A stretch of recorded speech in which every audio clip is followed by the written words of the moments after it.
ചെറിയ കൊമ്പോ അത് ഈ മുലയുടെ അടിയിൽ കൂടെ കയറിയിട്ട് ഇങ്ങോട്ട് അവരെ ഇത് ഇവിടെ ഇച്ചിരി കീറിയതാ. ഇതാണെന്നറിയോ ഡോക്ടർ ബ്ലഡ് അകത്ത് പോയിട്ടുണ്ടോ കുഴപ്പങ്ങളോ എല്ലാം ഉണ്ടോ എന്നറിയാൻ ഇപ്പോഴത്തെ കുറച്ച് ഇവിടെ മലയും കയറിയത്. ഓൾറെഡി ചന്ദ്രസേനാനെ ഇങ്ങനെ ചെറിയ ചെറിയ ഒരു ഇഷ്യൂസ് ഒക്കെ ഉണ്ടാക്കുന്നുണ്ട്. ചേട്ടനെയും ഇതുപോലെ തന്നെ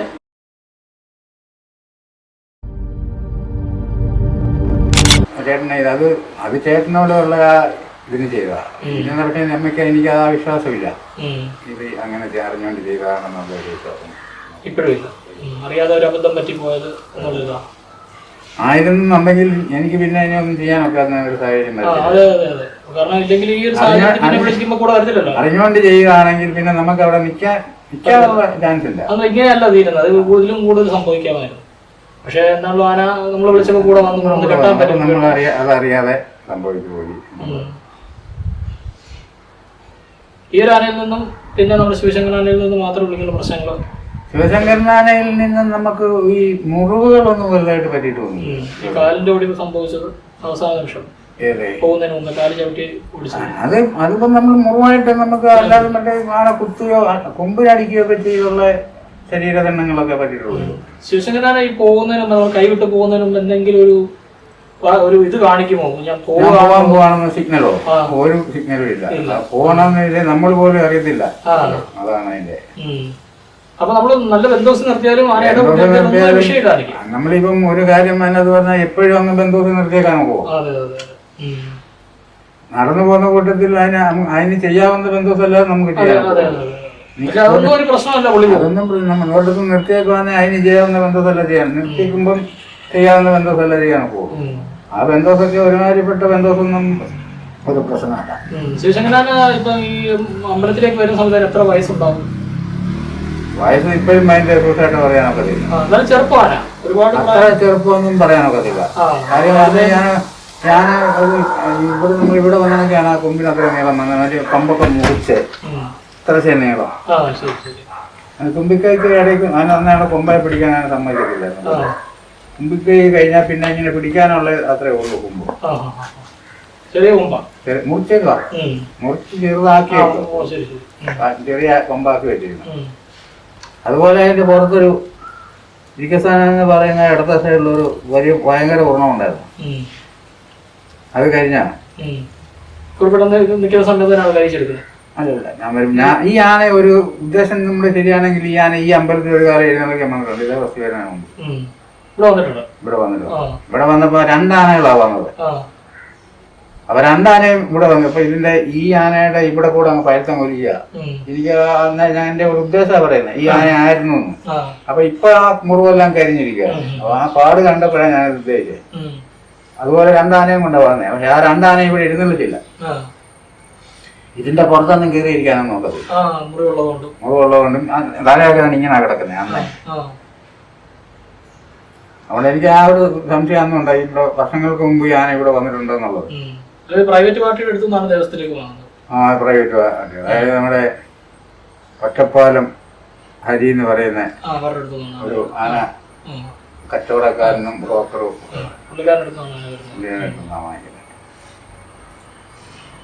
ഇവിടെ പോലെ തന്നെ നമ്മുടെ ഈ ആനകള് പണ്ട് കാലത്തൊക്കെ ഈ പറഞ്ഞ എരണ്ടക്കെട്ട് പോലുള്ള രോഗങ്ങൾ ഉണ്ടായിരുന്നു. അത് ഇപ്പൊ ഈ വഴിയടിയൊക്കെ കുറഞ്ഞത് കൊണ്ടാണോ ഈ എരണ്ടക്കെട്ടും കാര്യങ്ങളും? എരണ്ടക്കെട്ട് അന്നും ഉണ്ട്. ഇന്നുള്ളത് തന്നെ മുൻകെട്ടും മിൻകെട്ടും ഒക്കെ വരാറുണ്ട്. വഴി അടിച്ചാലും വരാറ്. ഇന്നിപ്പം വളരെ കുറവാണെന്ന് തോന്നുന്നു. പക്ഷെ നേരത്തെ അതങ്ങനെ അല്ലായിരുന്നു. ചില ആനകൾക്ക് ഇത് മുറയ്ക്ക് ഇത് ഉണ്ടാവും. പക്ഷെ ഒരു കൃത്യമായ വ്യായാമം ഇല്ലാത്തത് കൊണ്ടാണോ ഇങ്ങനെ സംഭവിക്കുന്നത്? അങ്ങനെ വരുന്ന വ്യായാമത്തിന്റെ കുറവെന്ന് പറയാനൊക്കെയില്ല. അന്നത്തെ കാലത്ത് ഇന്നത്തേക്കാളും വ്യായാമമുള്ള പല്ലിന്റെ അരവിനെയൊക്കെ സംബന്ധിച്ചിരിക്കും. ഈ എണ്ണക്കെട്ട് എന്ന് പറയുമ്പം ആന ഉള്ള് ഇച്ചിരി കരിഞ്ഞ് നിൽക്കുന്ന ഒരു ആന. കരിഞ്ഞിരിക്കുന്ന പറഞ്ഞാല് ആഹാരത്തിന്റെ കുറവുള്ള ഒരു മനുഷ്യനായാലും ഒരു മൃഗമായാലും ആഹാരം ചെല്ലുന്നത് കുറവാണെങ്കിൽ അവന്റെ ആമാശയം തൊട്ട് ഇങ്ങോട്ട് ഇത് ചുരുങ്ങും. പെട്ടെന്ന് പറഞ്ഞാൽ മനസ്സിലായോ? മധുദ്വാരം വരെ ഭക്ഷണം കുറയും. ഭക്ഷണം പോലെ. അങ്ങനെയുള്ള ഒരു മൃഗത്തിനായാലും ഒരു മനുഷ്യനായാലും പെട്ടെന്ന് ഇത് കൂടുതൽ അങ്ങോട്ട് ചെല്ലുമ്പോൾ ഇത് പുറത്തോട്ട് തള്ളി വരാനുള്ള നമ്പൂതിരി ഉണ്ടാവുക. പറഞ്ഞതിന്റെ ഐറ്റം പറഞ്ഞിടത്തോളം മനസ്സിലായല്ലോ. അങ്ങനെയാണ് ഈ എണ്ണക്കെട്ട് രൂപാന്തരപ്പെടുന്നത്. അത് ചിലപ്പോൾ ഈ ആനകളായാലും മനുഷ്യനായാലും ഞാൻ രണ്ടും പറഞ്ഞില്ലേ, ചിലപ്പോൾ ഇത് വെപ്രാളപ്പെട്ടങ്ങ് തിന്നും. ഇത് വീണ്ടും ചവയ്ക്കാന്നൊരു പരിപാടിയില്ല. മനുഷ്യന്റെ കൂട്ട് തന്നെ ഒറ്റ ചവയ്ക്ക് ഇറങ്ങി പോവുക, പെണ്ണുമായി പോവുക. ഇങ്ങനെ ചവച്ച് ഇറങ്ങുന്ന കൂട്ടത്തിൽ ദഹനക്കേടെന്ന് പറയുന്ന ഒരു രോഗം ഉണ്ട്. ഞാൻ കയറിയ 2 ആനയ്ക്കും ഇതുപോലെ സാഹചര്യം ഉണ്ടായിട്ടുണ്ട്. ഒന്ന് കാരക്കാട്ട് ബാലകൃഷ്ണനാണ്. അത് എനിക്ക് ആനയെ കിട്ടുന്ന സമയത്ത് ഒരു അല്ലാത്ത ഒരു ചുറ്റുപാടിലായിരുന്നു ആനയ്ക്ക്. അവിടുത്തെ ആനക്കാരന്റെ അപാകത കൊണ്ടാണ് എനിക്ക് ആനയെ കിട്ടുന്നത്. അവിടെ കരക്കാട്ടെന്ന് പറയുന്ന സ്ഥലത്ത് ഇഷ്ടംപോലെ തീറ്റയും വെള്ളമൊക്കെ ഉള്ളു. ഏതെങ്കിലും ആറ്റി പോകാം, അല്ലെങ്കിൽ കുളനട ആറ്റി പോകാം. അവിടെ അല്ലെങ്കിൽ ആ തോടുണ്ട്, അവിടെ ഒക്കെ പോയി ആനയെ കൊണ്ടുപോയിട്ട് കുളിക്കുകയൊക്കെ ചെയ്യാം. അവരാരും അവിടെ കൊണ്ടുപോവുകയില്ല, ഇത് വെള്ളത്തിൽ കിടക്കുകയില്ല. അങ്ങനെ കുഴപ്പമുണ്ട്. അപ്പം ഈ കൊണ്ട് നടന്നവരുമായിട്ടുള്ള ഒരു അഭിപ്രായ വ്യത്യാസം ആനയ്ക്ക് തീറ്റയും വെള്ളവും ഇല്ല. അങ്ങനെ ഇരിക്കുമ്പോഴാണ് ഇനി അവരെ പുന്നലക്കാരൻ്റെ ആഹ്വാനായിരുന്നു പറഞ്ഞ കുന്തല കുളനടക്കി പ്രദേശമുള്ള സ്ഥലമാണ്, വെല്ലൂരിന് ഇടയ്ക്ക്. അയാളെ മാറ്റിയാണ് എനിക്ക് ആ വേക്കൻറ്റ് കിട്ടുന്നത്. ഞാനവിടുന്ന് അവിടെ ചെന്നു, ചേട്ടനുണ്ടായിരുന്നു. ഞങ്ങൾ 2 പേരും കൂടെ അതിനെ കെട്ടിയഴിക്കുക തന്നെ ചെയ്തു. കെട്ടിയഴിച്ച് ഒരു 2 മാസം അവിടെ നിന്നു. അപ്പം നമുക്ക് അവിടെ നിന്നിട്ട് ഇത് പോക്കുവരവൊക്കെ വലിയ ബുദ്ധിമുട്ടാണ്. അന്നത്തെ കാര്യമാണെങ്കിലും 2 വണ്ടി മാറി കയറി വന്നു. അവിടുന്ന് ചെങ്ങന്നൂരൊക്കെ വേണ്ടി വരണം, ചെങ്ങന്നൂർ വേണ്ടി മാറി. അപ്പം ഇങ്ങനെ 2-3 മാസം അവിടെ നിന്ന് കഴിഞ്ഞപ്പോൾ ഞാൻ ഉദ്യോഗത്തിലൊരു അഭിപ്രായപ്പെട്ടു. ഞാൻ കൊണ്ട് നമുക്ക് കൊടുത്തു. അവർ അന്നേരം 4000 രൂപയോ 3000 രൂപ ഏതാണ്ട് കിട്ടും. അപ്പം ആനയും കൊണ്ട് പോകുന്നെന്ന് പറഞ്ഞ് എൻ്റെ ശമ്പളം കുറയ്ക്കരുതെന്നു. 4000 അവർ ഇവിടെ കൊണ്ടുപോക്കോളാൻ പറഞ്ഞു. കൊണ്ടുവന്ന ഈ അമ്പലത്തിന്റെ മുറ്റത്ത് എൻ്റെ ഇവിടെ അങ്ങോട്ട് കയറുന്നത് അങ്ങോട്ട് കയറി കണ്ടിട്ടില്ല. അവിടെ ഒരു ഭയങ്കര കാലമുണ്ട്. അതെന്ന് പറഞ്ഞാൽ പമ്പരിച്ച് കിടക്കാം, വീണ് പോയി അടുത്ത കാലത്ത്. അതിന്റെ ചവിട്ടില്ല സഹവാസം. കിട്ടുന്നതിന് ഇവിടെ ഇതെല്ലാം അന്ന് ഈ വാര്യത്തെ വയായിരുന്നു. അല്ല, വാര്യത്തെ മഠത്തില് എന്നുള്ള സ്ഥലങ്ങളിലൊക്കെ ചെന്നാല് നമ്മുടെ ഒരു ഉദ്ദേശം ഞാനത് കണക്ക് വിട്ട് വെച്ചേക്കുന്നത് തിങ്കളാഴ്ച ചെയ്തു. ചൊവ്വാഴ്ച പോരാൻ അവർ സമ്മതിക്കത്തില്ല. ചൊവ്വാഴ്ച ആനയും കൊണ്ട് അവിടുന്ന് പോകാന് അത് സമ്മതിക്കും. അപ്പം ചൊവ്വാഴ്ച അവിടെ അവിടെ അങ്ങനെ ഈ കാര്യത്തായാലും മഠത്തിലായാലും കയറിയാലും അങ്ങനെ. അപ്പം ഒരു വശാനം പറഞ്ഞ ഒരാളുണ്ട് ഇവിടെ, ആ പുള്ളി ആ തീറ്റ് കൊടുക്കുവായിരുന്നു. അങ്ങനെ ഇന്ന് ഇഷ്ടം പോലെ തീറ്റി തെങ്ങും തയ്യും ഒക്കെ അങ്ങോട്ട് ചേർന്ന് ഈ പറഞ്ഞ അനുഭവം. ഭക്ഷണം നല്ല രീതിയിൽ കിട്ടി തുടങ്ങി. അടുത്ത ആള് പടിഞ്ഞാട്ട് പോയാല് വക്കോട്ട് പോയാലാണ്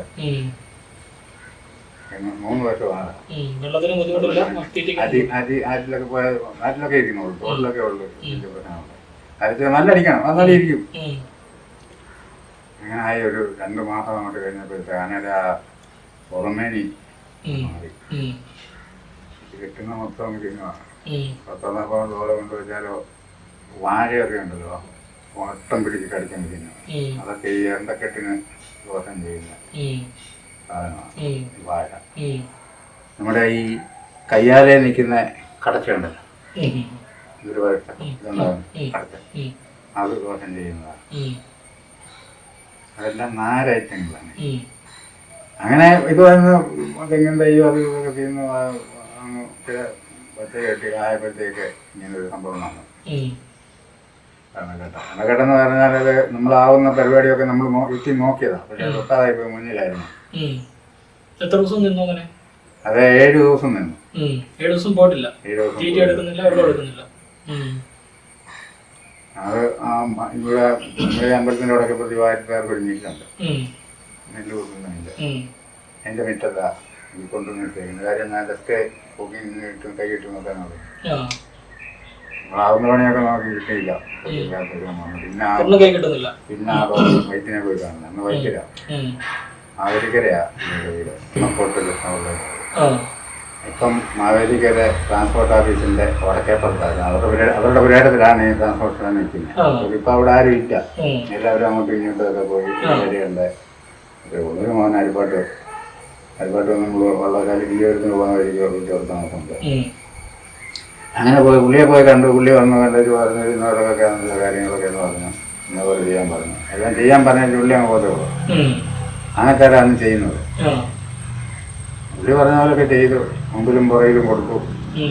അത് ഈ പാളയുടെ അള്ളൂരി, ഈ അടയ്ക്കാൻ മരത്തിന്റെ പാളയുണ്ട്, അതിന്റെ അള്ളൂരി ഇളക്കി എടുത്ത് അതിനകത്ത് ആവണക്കെണ്ണം ഈ നമ്മുടെ കൈ കിട്ടിയേക്കുന്ന പ്ലാസ്റ്റിക് ആ ഉള്ളൂരി അതിന്റെ വലിപ്പം എന്തെങ്കിലും കൊള്ളാവുന്നത് പോലെ അതിനകത്ത് കൊള്ളുന്ന പോലെ ഒഴിച്ച് വയലും കൊടുക്കാൻ പറഞ്ഞു. പുസ്തകത്തിൽ കൂടെ ഓയിലും കൊണ്ട് കൊടുക്കാൻ പിള്ളേർക്ക് വരെയൊക്കെ പുരട്ടി നോക്കി. വയലും കൊടുത്തു. എന്നിട്ട് ഒരു ദിവസം കൂടെ നിന്നു.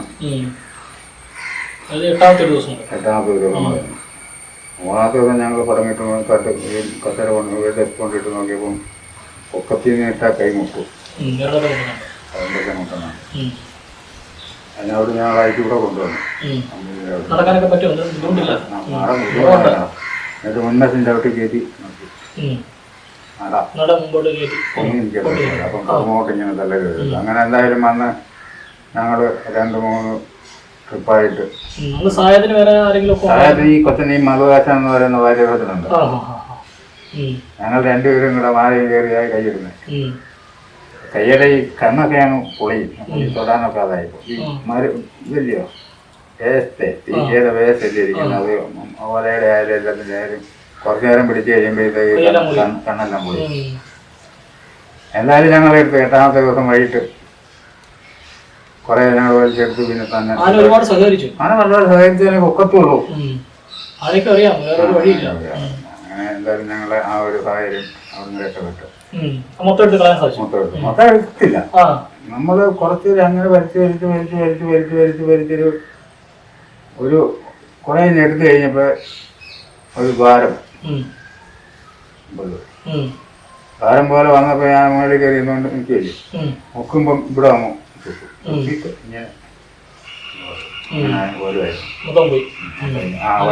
ഒരെണ്ണ കഴിഞ്ഞ് പോന്നു കഴിഞ്ഞപ്പോഴത്തേക്ക് പിന്നെ അതിന്റെ കുറെ കഴിഞ്ഞ് വരുക. നമ്മൾ 9 ആറ്റി പോയി കുളിച്ചാൽ മാറത്തില്ല അതിന്റെ കടം. ഇതകത്ത് കിടന്ന് സൂക്ഷിച്ചതാണ്.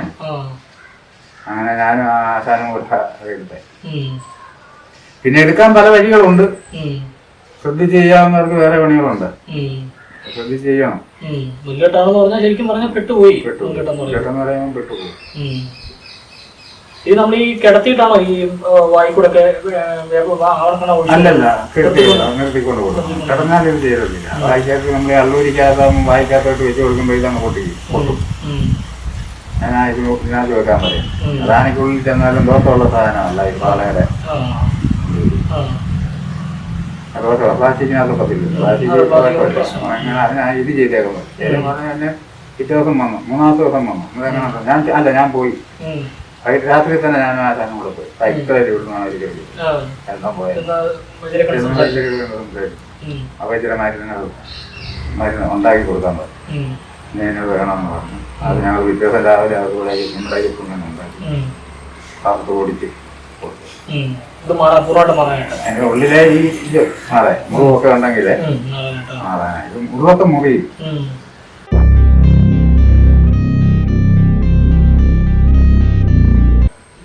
ജയന്തനാനയ്ക്ക് നിൽക്കുന്ന സമയത്ത് ജയന്തനാനയ്ക്ക് എന്തെങ്കിലുമൊക്കെ വയ്യാഴികൾ ഉണ്ടായിരുന്നോ? ഇങ്ങനെ പെട്ടെന്ന് ഇങ്ങനെ ഒരു ബുദ്ധിമുട്ട് വരാനായിട്ട്?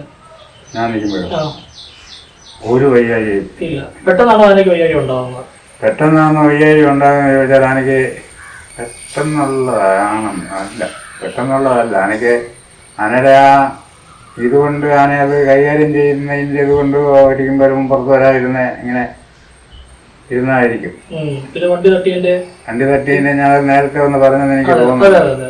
അതൊക്കെ എന്ന് പറയുമ്പം വണ്ടി തട്ടുക, അതും പുറയില് ആന കുത്തതും പുറയില്, ഇങ്ങനൊക്കെ വരുമ്പം ചില പ്രശ്നങ്ങളൊക്കെ ആനയുടെ ആന്തരികങ്ങൾക്കൊക്കെ ഉണ്ടാകാൻ സാധ്യതയുണ്ട്. എന്റെ ഉദ്ദേശം പറയാം.